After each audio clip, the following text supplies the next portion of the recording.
Derek ceased speaking. Jason waited for more to come. When he figured out that he wasn't going to say any more, he spoke up. "How did you get back?" Jason said. He knew it sounded heartless. He had just heard the tale of his friend being taken by a monster. Yet, he had to know. Perhaps the secret to their survival rested in the ending of the tale. Derek didn't seem to think it an unfeeling question and went on. "The man we had been staying with," he said. "He said that the hunter only takes one person at a time. He never hunts again until it is over. He said that the time between the hunts varies. Sometimes it would be days until it awakens to stalk Greywood. He didn't know why. Anyways, between hunts, it is much safer. So we made it back to the house. Then it awakened before we could get out. Now we are all stuck here, at least until it gets one of us." Sophie turned on him, angry. "You're saying that the only way for us to get out of here is by one of us becoming a meal.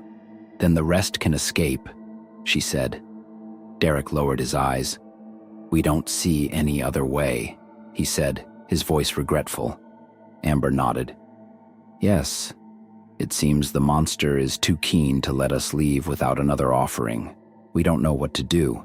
If you guys have any ideas, we are all ears," she said. Jason reeled. This wasn't a rescue mission. This was suicide. Yet he knew that even if he had been told that going in, he wouldn't have changed his decision to go inside the house. "So, basically, we need to distract it," Jason said. "Yeah," Kyle said. "It lets people in pretty easy. Then, when you've gone inside, it guards the door very well. It's been toying with us for hours." "Now we have more people, though," Sophie said. "We can divide its attention. Maybe if we do it right, we can all get out of this." Derek shook his head. "I'm not leaving without Ryan," he said. "He's gone, Derek," Megan said, surprising them all with the coldness in her tone. "He's gone forever." "It sucks, but he's got to be dead," Amber said. "You said the thing grabbed him, right?"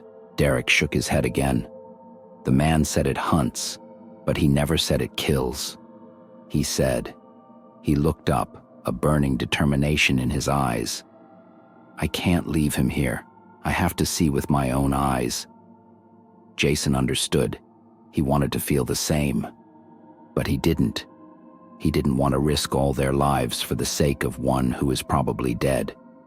Besides, whatever the monster needed time for, it seemed that it had accomplished its goal. Now it was on the hunt for new prey. That did not bode well for Ryan's chances of still being alive. Still, he could see that there was no changing Derek's mind. Jason knew that he would stay no matter what. "We all decided to come out here," Jason said. Megan threw him a scathing glance. "None of us decided to come here," she said, the coldness still in her voice. Jason was having a hard time getting used to this new version of her. "We should not have come, but we're here," Amber said, heated. "Let's stop griping and start doing." "Right," Jason said. "But first we need to decide on something." "What?" Sophie said. "Who's going to try to escape?" Jason said. "And who is going to stay and look for Ryan?" "Are you guys crazy?" Sophie said, mostly to Jason. "You're thinking of joining Derek, aren't you?" Jason and Derek shared a look. "Yeah," Jason said. "Ryan is my friend too. I've been thinking about it. If it were me, I wouldn't want to be left behind if there was a chance to be rescued." Amber raised an eyebrow.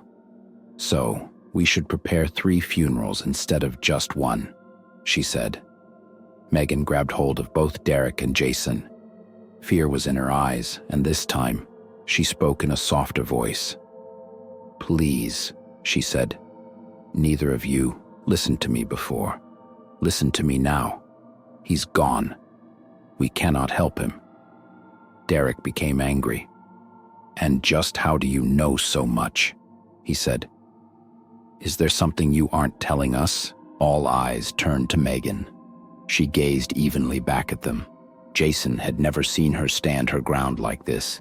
He was both sort of proud and creeped out at the same time. There are 4 main threads to the tales surrounding Greywood. They are kept by the 4 main families who first settled the land, she said. Kyle rolled his eyes. Everyone knows that it's 3 threads kept by 3 families, he said. You can't even get the story right.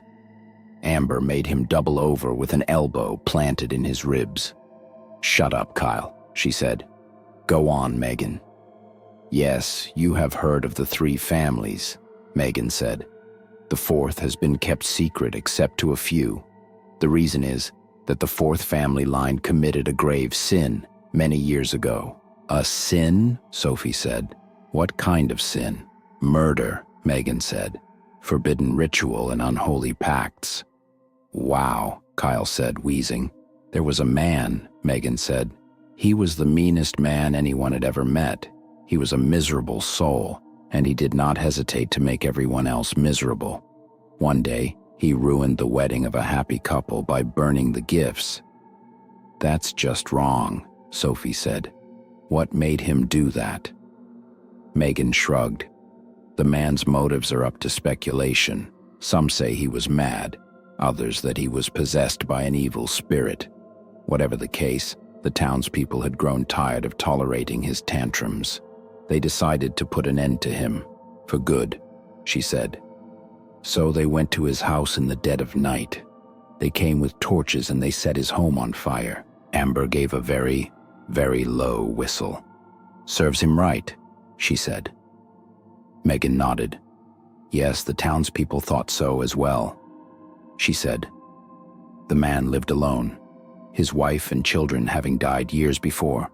Yet, when they looked into the flames, they saw him in their midst. He was standing, untouched and unbothered by the roaring fire. They saw that he wasn't alone. Something was in there with him.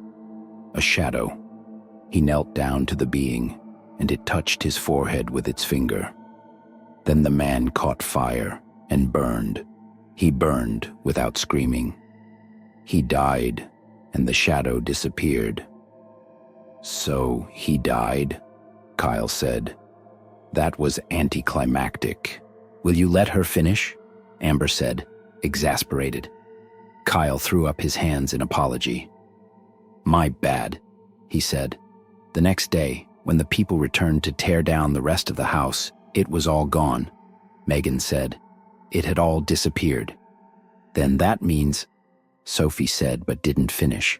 She didn't have to. Yes, Megan said. This is the house of the man they burned all those years ago. The thing that is chasing us. That is what the man became. This is his domain. They call it the moving house. Jason waved his hands. Wait, so now we know what happened a little, but how did you know all of this? He said. The decision to burn the man in his home was made by 4 families. That was not all. 3 of the families did as was discussed and were content to let consuming fire exact justice and revenge, Megan said.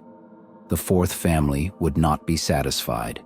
In their wrath, they sought a power greater than their own to bestow a curse on the man. They are my ancestors. Why didn't you say all of this to us before? Derek said, fuming. Ryan would still be with us. Megan gave him a sorrowful look. Honestly, I didn't know. I couldn't be sure. I had only heard the story a couple times. My family doesn't like to talk about it. Of course, I felt the evil, but it wasn't until I was in the house that I realized what it was. She said, the moving house, Jason said, mulling the words in his mind.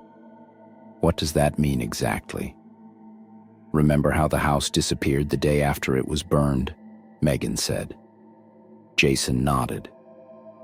The house, and the thing that was once a man, appeared again. They appeared in different parts of the woods. It would trick people into finding it. Then it would consume them, as it has consumed us. It hasn't consumed us yet, Kyle said. defiant. "Yeah," Amber said. "We can still get out of this." Megan looked doubtful. Sophie looked lost and confused.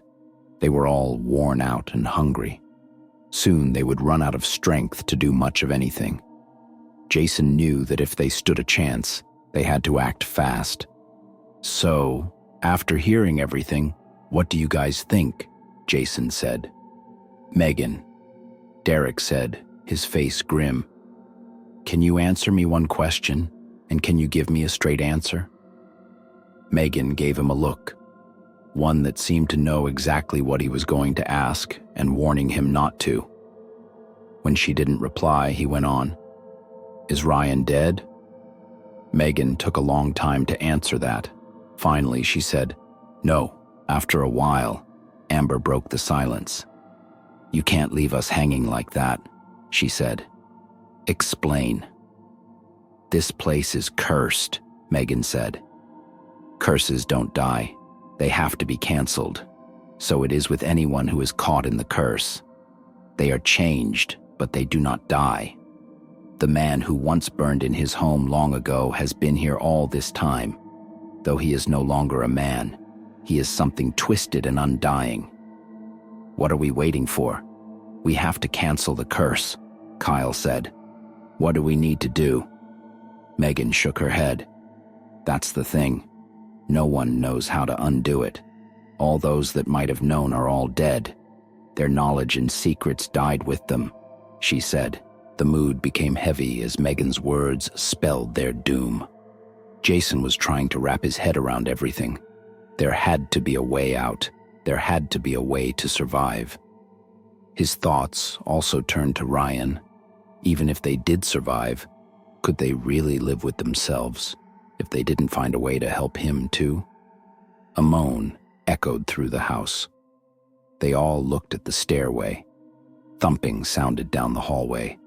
Derek, Amber, and Kyle all shot up to their feet. "It's time to go," Kyle said. "I think it finally found us." The three of them took the lead, showing Jason, Megan, and Sophie where another access point to the basement was.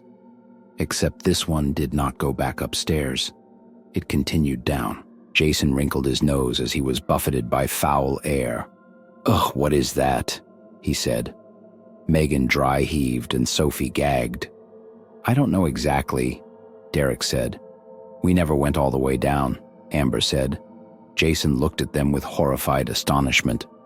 "You guys actually went down there?" he said. Kyle shrugged. "It was a place we haven't explored yet," he said. "It seemed like a good idea at the time." A thunderous creaking ripped through the air like a scythe. They all covered their ears, and Megan actually screamed. "Come on," Derek said, going down first. "I think it is getting impatient to get another one of us. This is our only chance."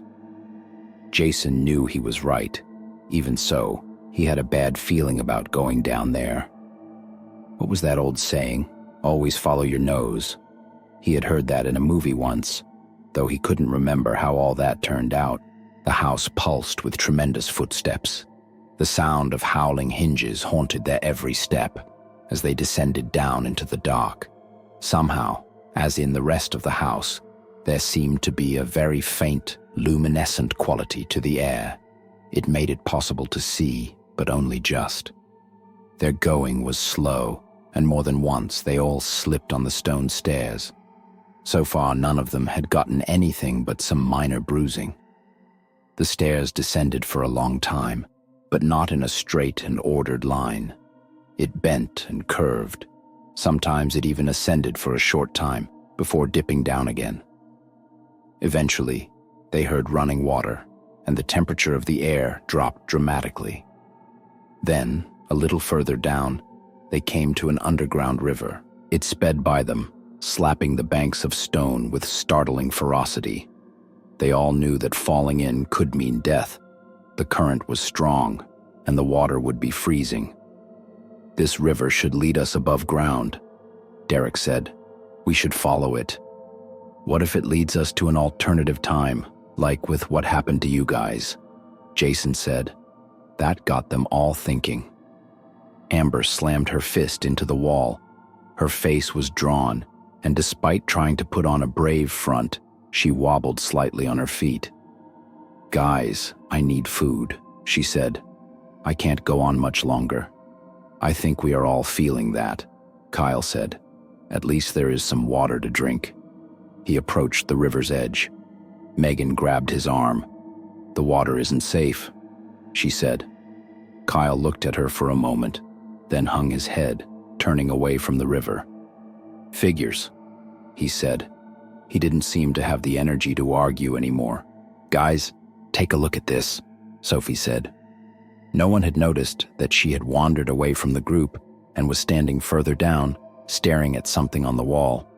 They all gathered for a closer look. "What in the world?" Kyle said. "That's freaky." Jason had to agree. On the wall was an occult symbol. Below the symbol was strange writing. He looked at Megan, thinking she might know what it was. She caught his eye and shook her head. "Sorry," she said. "I've never seen this before." "Someone was down here," Amber said. "Maybe they still are. Maybe they know a way out." Jason was dubious. "It looks like it was written a long time ago. We don't know if it is even related to the house," he said. "It is definitely related," Megan said. "It doesn't matter where we think we are. We are still inside the house."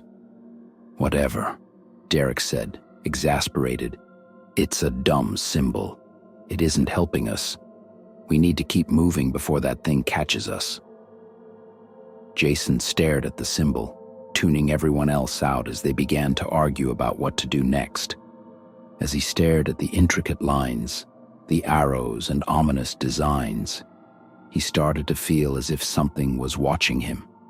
The black lines gained a luster, as if they were reflecting light. He peered closer.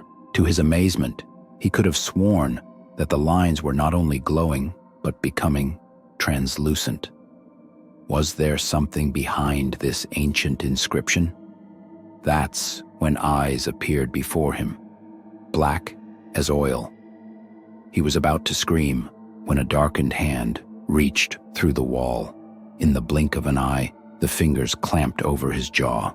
The grip was like a vice. Jason was pulled forward headfirst into the symbol marked over the stone wall. For the briefest of moments, he heard Sophie scream his name. Then all was darkness, and he knew no more.